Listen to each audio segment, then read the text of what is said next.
Hello, xin chào các bạn đã quay trở lại với kênh YouTube Review 5 phút. Ở cuối tập 79, ngay khi Mục Trần trở về thăm nhà, hắn cùng mọi người đã có một cuộc đoàn tụ vô cùng hạnh phúc ngập tràn vui vẻ. Thời gian trôi qua, không lâu sau, Mục Trần rốt cuộc đã phải chia tay với cha mình và cùng với Lạc Ly trở về Bắc Thương Linh Viện. Trước khi đi, cha cậu dặn dò rất nhiều thứ, nhất là chuyện của mẹ. Đáp lại, Mục Trần cũng gật đầu, hắn nói với cha nhất định sẽ mạnh hơn để cứu mẹ ra ngoài. Tiếp theo, sau màn chia ly, Mục Trần cùng Lạc Ly hai người liền cùng nhau lên đường. Chẳng bao lâu sau, ở tại một ngọn núi trên đỉnh Bắc Thương Linh Viện, rốt cuộc cũng tập trung rất đông thiên tài tụ hợp. Thấy mọi người có mặt, Mục Trần cùng Lạc Ly cũng rất nhanh bay tới cùng mọi người trao đổi vô cùng vui vẻ. Tất cả đang chờ đợi đám người Thẩm Thương Sinh xuất quan. Và rồi trong lúc mọi người đang bàn luận sôi nổi, thì cũng lúc đó, cánh cửa Bắc Thương mở ra, thu hút ánh nhìn của mọi người. Từ trong thân ảnh của Lý Huyền Thông, Thẩm Thương Sinh, Câu Huyền và rất nhiều thiên tài hiện ra. Bất ngờ, thanh âm Thẩm Thương Sinh vang lên hỏi: "Mục Trần, vị trí hạng nhất thiên bảng này, ngươi có dám đến thử không?" Đáp lại, Mục Trần cũng liền bước lên rồi chắp quyền nói: "Xin sư huynh chỉ giáo." Dứt lời, cả hai lập tức lao lên giao chiến. Vừa bắt đầu trận chiến, Mục Trần đã lập tức sử dụng ra lôi thần thể với sấm sét kinh người.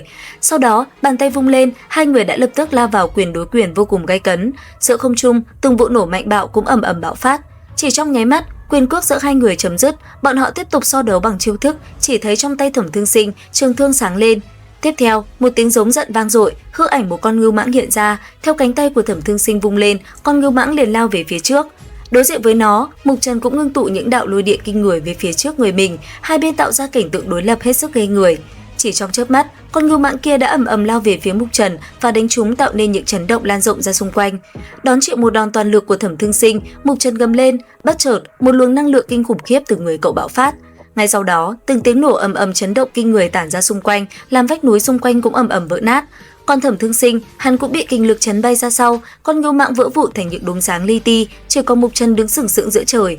Đến đây, Thẩm Thương Sinh mới cười nói: "Không ngờ ngươi tu luyện lôi thần thể cao đến vậy."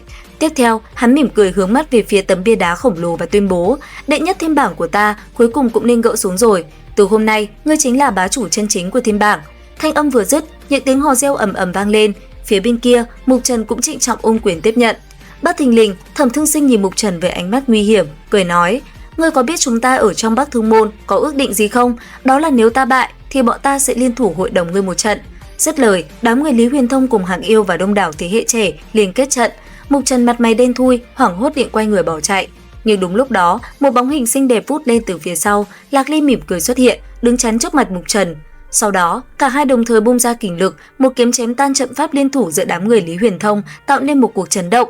Thời gian qua đi, không lâu sau, rốt cuộc thì ngày tiện đám người Mục Trần lên đường cũng tới. Ở vị trí trung tâm, một vị trưởng lão bắt đầu nói cho mấy người Mục Trần nghe về quy định của cuộc chiến sắp tới. Sau khi dặn dò mọi thứ, thanh âm một vị trưởng lão vang lên dõng dạc: "Các vị đồng học, họ chính là 10 đệ tử ưu tú nhất Bắc Thương Linh Viện chúng ta.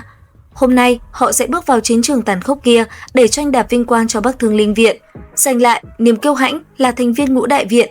Từ hôm nay, họ chính là anh hùng của chúng ta, bất kể thành công hay thất bại, họ vẫn là anh hùng của Linh Viện chúng ta." Tiếp đó, viện trưởng quát lớn: "Chuẩn bị linh trận truyền tống." Nghe vậy, Linh Khê tiến tới, lập tức một cột sáng nghìn trượng từ trời cao hạ phàm, nhanh chóng hóa thành một tòa linh trận truyền tống to lớn với dao động linh lực mênh mông. Bố trí xong, Linh Khê bước tới chỗ Mục Trần và Lạc Ly, nhẹ giọng căn dặn: "Cẩn thận nhé." Nghe vậy, Mục Trần gật đầu cười đáp: "Linh Khê tỷ cứ yên tâm." Linh Khê khẽ cười thúc giục. Linh trận truyền tống đã bố trí xong, chuẩn bị xuất phát đi. Cùng lúc đó tại Võ Linh Viện, Thanh Thiên Linh Viện và các linh viện hàng đầu khác, không khí cũng đang sục sôi và tràn đầy toan tính. Nhất thời, những cái tên xuất sắc nhất cũng bắt đầu lộ diện, ai cũng tràn ngập quyết tâm trước lúc lên đường cho trận chiến tiếp theo. Thời gian qua đi, chỉ thấy những tòa linh trận truyền tống liên tục rực sáng. Các đội ngũ mạnh mẽ, cường hãn lần lượt bước vào trong tiếng reo hò cổ vũ nhiệt huyết của hàng vạn đệ tử, chính thức tiến về chiến trường, đại tái linh viện, nơi phong vân hội tụ, quần hùng tranh bá. Đến đây thì hết tập 80 Đại Chúa Tể. Theo dõi kênh YouTube Review 5 phút để biết thêm những thông tin hữu ích nhé. Xin chào và hẹn gặp lại các bạn ở những video tiếp theo.